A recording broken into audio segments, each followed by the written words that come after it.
Sejam bem-vindos aqui ao meu canal no YouTube. E eu criei agora esse quadro, vou chamar de quadro aqui, que eu vou criar uma playlist onde eu vou fazer um clube de leitura. Mas a gente não vai ler livros completos. Eu vou trazer capítulos, trechos de alguns livros variados, trechos que eu acho interessante, dentro do tema aqui do canal, que é o Yoga, que é o despertar espiritual, que é o despertar da consciência. Então, o livro que eu escolhi hoje é um livro de autoajuda, que é A Sutil Arte de Ligar o Foda-se. Então, de forma geral, o livro ele nos ensina o que a gente tem que fazer para nos desligar um pouco dessa turbilhão de problemas que a gente vive e como que a gente pode encontrar dentro de nós essas respostas. Então, está muito conectado com todos os textos do yoga, muito conectado também com o conceito de barras de axis que eu comecei a falar recentemente aqui e muito conectado com toda essa questão da espiritualidade, do despertar da consciência que a gente trabalha. E aí eu vou ler aqui um trechinho que é da página 130, se você tem esse livro, que é aqui a parte dentro do capítulo 6, que é o capítulo de Você Está Errado em Tudo e Eu Também. A gente vai ler aqui um subcapítulo que se chama Arquitetos de Nossas Próprias Crenças, página 130. Então eu vou ler o trechinho aqui deste subcapítulo e vou comentar sobre ele também. Então, começando aqui. Faça a seguinte experiência. Pegue uma pessoa qualquer e a coloque numa sala com alguns botões para apertar. Diga que se ela fizer algo específico, alguma ação que ela precisa descobrir, uma luz vai se acender, indicando que ela ganhou um ponto. O objetivo é somar o máximo de pontos possível em meia hora. Quando um grupo de psicólogos fez esse teste, aconteceu o que se esperava. As pessoas se sentavam e começavam a apertar botões ao acaso até a luz se acender, indicando que tinham ganhado um ponto. É claro que depois disso elas tentam repetir aquela ação, só que a luz não se acende mais.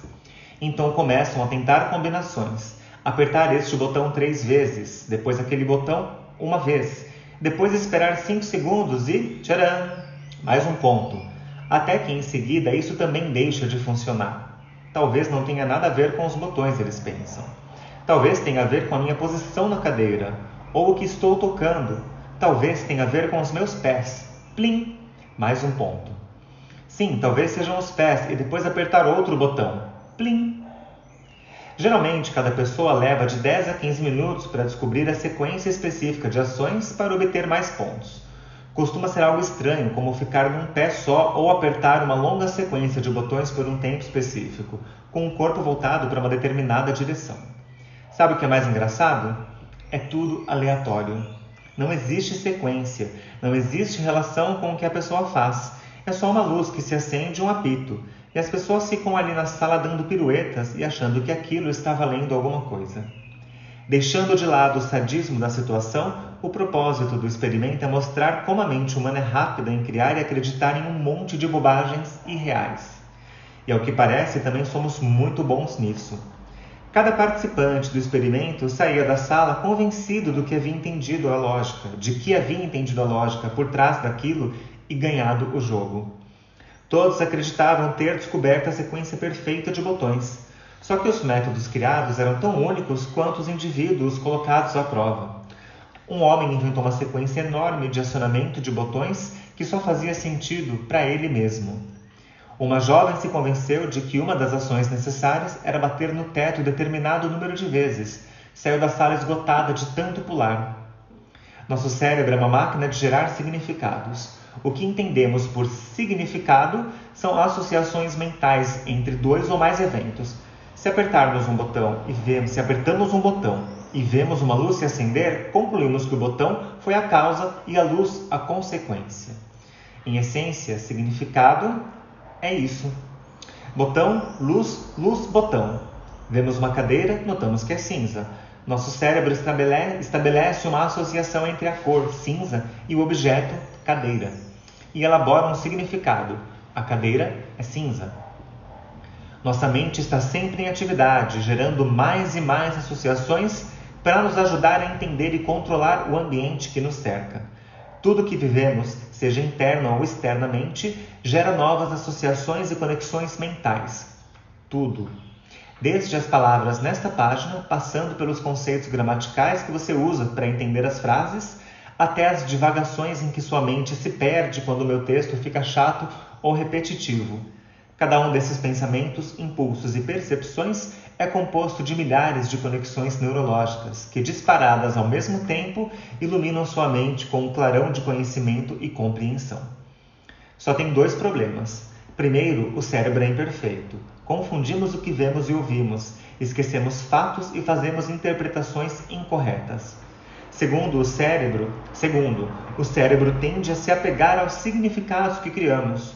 Somos tendenciosos em relação ao que assimilamos e relutamos em nos desapegar do que nossa mente criou. Mesmo quando temos evidências que contradizem o significado estabelecido, preferimos ignorá-las e manter a nossa crença. Como disse o comediante Emo Phillips certa vez, eu achava que o cérebro era o órgão mais maravilhoso do meu corpo. Depois percebi quem estava me dizendo isso. A triste verdade é que a maior parte do que sabemos e acreditamos é produto das inexatidões e tendências inatas deste órgão. Muitos dos nossos valores, a maioria deles, são produtos de eventos que não representam o mundo como um todo ou de um passado totalmente deturpado pela memória. O resultado?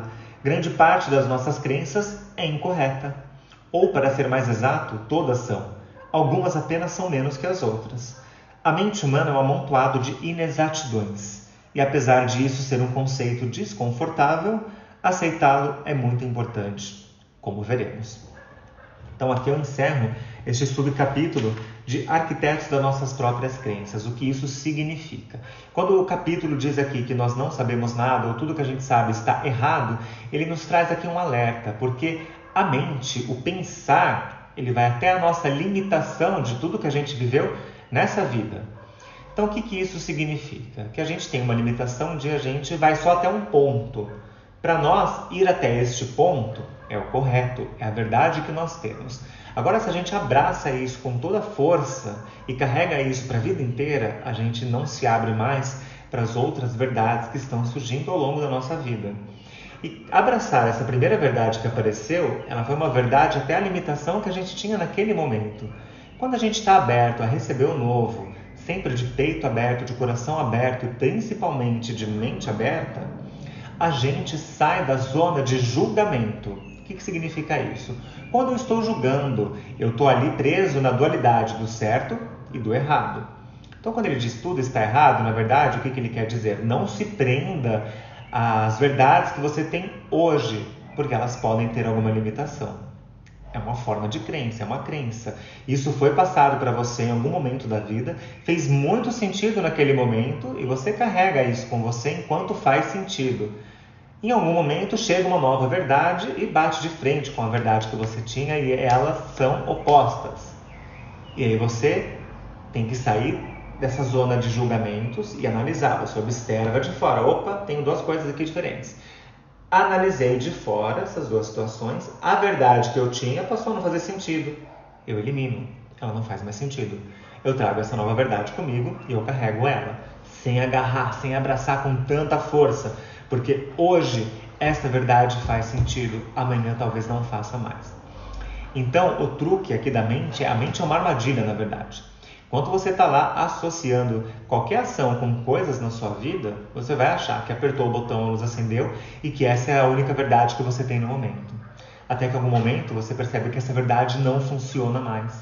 E aí você teve que apertar o botão 2 vezes, você teve que criar uma nova sequência. Então você está criando uma rotina que não existe, talvez não faça o menor sentido. Então é sobre isso que esse capítulo fala, esse pedacinho de capítulo fala. Esteja aberto a receber tudo que a vida traz para você, tudo que o universo traz para você. Isso, dentro dos conceitos de barras de Axis, significa abaixar todas as suas barreiras. Porque quando você abaixa, você começa a enxergar tudo, desde o bom até o ruim, o leve, o pesado, o certo e o errado, se a gente for trazer aqui as dualidades. E quando você recebe tudo, é o momento que você não pode estar na zona de julgamento. Você sai da zona de julgamento e você analisa tudo, como se você subisse ali num palco e observasse toda essa situação de cima. Você não faz parte daquela situação, você é um observador. E quando você observa a situação, aí sim você escolhe o que você quer levar para a sua vida. E como é que você escolhe isso? Observa as suas sensações. O que te traz leveza? O que te deixa pesado, o que é denso para você? Tudo que for denso, pesado, te incomoda, toda nhaca da vida, você não precisa. É uma mala sem alça, você não quer carregar a mala sem alça. Eu vou carregar as bolsas bonitas, leves, com coisas que eu gosto dentro, perfumadas. Eu vou naquilo que me faz bem, aquilo que me traz uma sensação de que delícia. É isso. Então, nós somos os arquitetos das nossas próprias crenças. A gente cria a crença, a gente alimenta, a gente dá vida para a crença, a gente transforma ela num monstro. Então, cabe a nós mesmos destruir essa crença, desapegar, eliminar, jogar, soltar no vento. Tá certo? Então aqui a gente encerra. Vou continuar aqui com vídeos curtos no canal, só para ter o gostinho do que é um clube da leitura. Então o livro de hoje foi A Sutil Arte de Ligar o Foda-se. Eu li um capítulo, só um pedacinho dele. Próximo vídeo talvez seja outro livro. E a gente vai aqui aos pouquinhos debatendo esse assunto aí de despertar da consciência através aqui então da leitura dos livros. Muito obrigado.